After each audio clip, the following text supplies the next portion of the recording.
ఇప్పుడు ఈ ఎవిస్ హాస్పిటల్ని సంప్రదించండి. స్కానింగ్ కూడా ఫ్రీగా చేస్తున్నారు. Avis hospitals. నమస్కారం. రకరకాల పంచతంత్ర కథలు చెప్పుకుంటున్నాం. ఒక గాడిద కథ చెప్తాం. ఒక ఊళ్ళోనట శుద్ధపట్టుడని ఒక చాకలాయన ఉండేవాడు, రజకుడు. అయితే ఈ రజక వృత్తిలో పూర్వం ఇప్పుడు అంత తక్కువగా ఉన్నారు, కానీ ఇది వరకు వీళ్ళకి ఏంటంటే గాడిదల్ని వాటిని మేపేవారు బాగా. గాడిద ఉంటే ఏంటంటే అది ఎక్కువ బరువుని సులువుగా మోసుకెళ్తుంది ఒకటి. రెండోది ఎక్కువ మెయింటెనెన్స్ లేదు, దానికి ఏదో గడ్డి గాదం పడేస్తే సరిపోతుంది. అది రోడ్ల మీద ఉండే గడ్డిని తినే పెరుగుతుంది. దానికి గుర్రాల్లాగా మెయింటెనెన్స్ వ్యవహారాలు అవి ఉండేవి కాదు.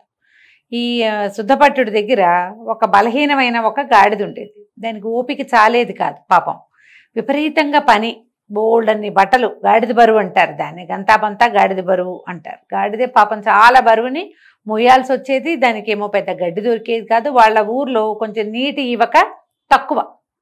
నీరు తక్కువ. దాంతో ఈ గట్ల మీద అక్కడ మంచి నవనవలాడే గడ్డి అది దానికి దొరికేది కాదు. ఆ ఊళ్ళో ఉన్న గొడ్లే ఉన్నవి మొక్కమోడు తినేసేవి. ఈ గాడిద పాపం పనంతా అయ్యి సాయంకాలం చూస్తే దానికి ఏదో ఎండుగడ్డి దొరికేది, నర్నాలకంతా సరిపోయేది కాదు, వీక్గా ఉండేది. అయితే ఏమైందట, ఈ శుద్ధపట్టుడు ఒకనాడు ఏదో పక్క ఊరు వెళ్ళి వస్తుంటే వాడికి అడవిలో ఒక చచ్చిపోయిన పులి కనపడిందట. పులి ఏదో జబ్బు చేసి మరణించింది.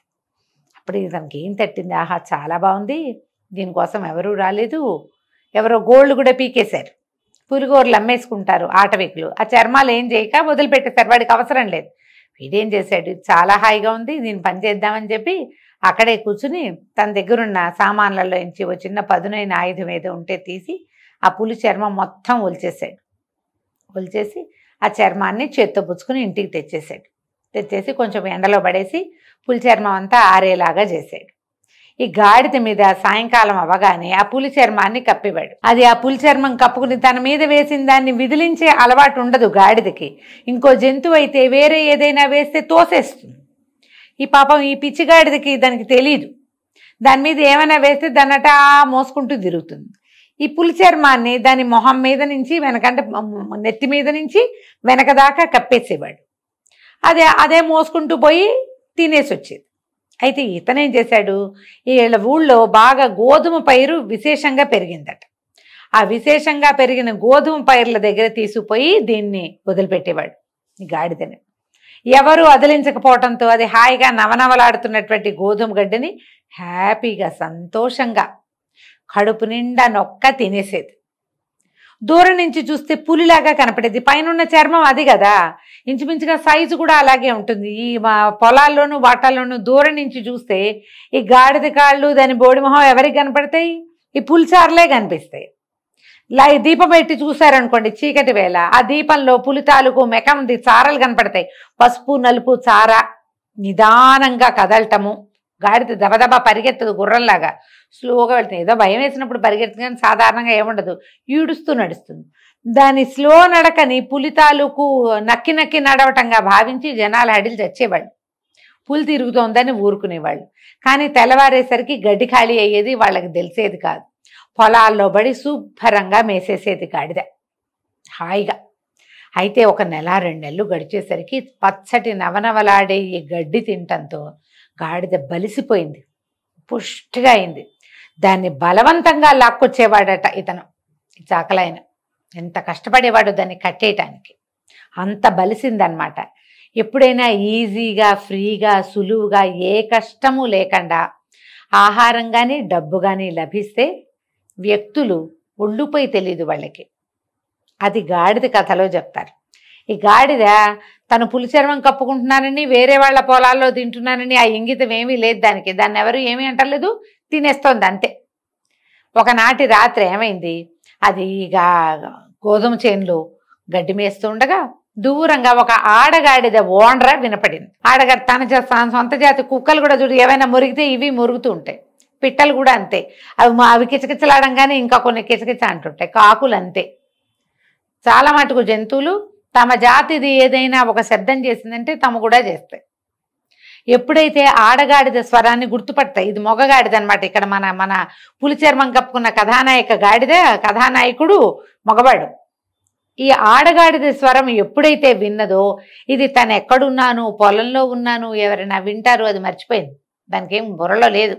అది కూడా మొహం పైకెత్తి ఓండ్ర పెట్టడం మొదలుపెట్టింది. ఆ పొలం కాపలాకి వచ్చినటువంటి 2-3 రైతులు ఓ చోట ఎక్కడో కొంచెం కాస్త మంట వేసుకుని కూర్చుని ఉన్నారు.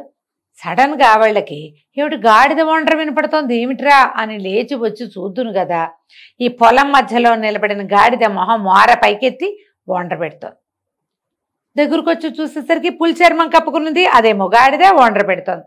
అవురవురా దిందుంపదేగా, ఎవడో తెలివిగా దీన్ని మన దగ్గరికి వదిలిపెట్టాడు. ఎన్ని రోజుల నుంచి గోధుమ చేలో గడ్డంతా ఇదేం వేసేస్తుందని వాళ్ళు ఏం చేశారు, తలా ఒక కర్ర పట్టుకుని ఈ పులి చర్మం కప్పుకున్న గాడిదని చీతకొట్టు వదిలిపెట్టారు. కుంటికాలు ఈడ్చుకుంటూ అది తన యజమానిని చేరింది.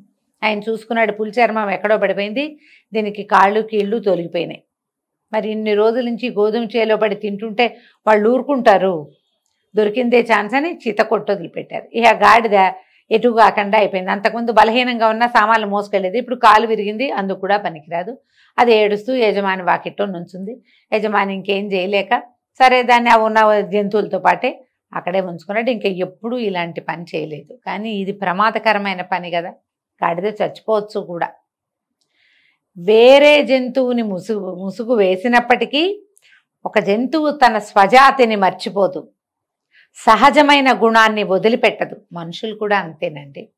ఇప్పుడు అలా లేదనిపిస్తుంది, కానీ ఏదో ఒక టైంలో మన జాతి లక్షణం మనకు అలవాటైందంటే జీన్ తాలూకు వ్యవహారం బయటకు వస్తుంది. ఎక్కడో చోట అవి బయటపడిపోతాయి. ఒకటి. రెండోది, ఈ ఫ్రీగా ఉచితంగా ఆహారం కనుక వచ్చేసి డబ్బు కానీ ఏదైనా శ్రమ పడకుండా లభిస్తుంటే అదుపు ఉండదు వాళ్ళకి. ఆ 2 పాయింట్ల కోసము, ఈ 2 విషయాల కోసమే మనకి విష్ణు శర్మ గారు రాజకుమారులకి ఈ కథ చెప్పారు. ఇది చాలా చోట అప్లై అవుతుందండి. ఎవరికి వాళ్ళు ఆలోచించుకుని ఈ కథని ఏ సందర్భంలో వాడుకోవచ్చో ఆ సందర్భంలో వాడచ్చు. తెలివిగల కథ ఇది, అంతే. కథ కంచికి మనం ఇంటికి.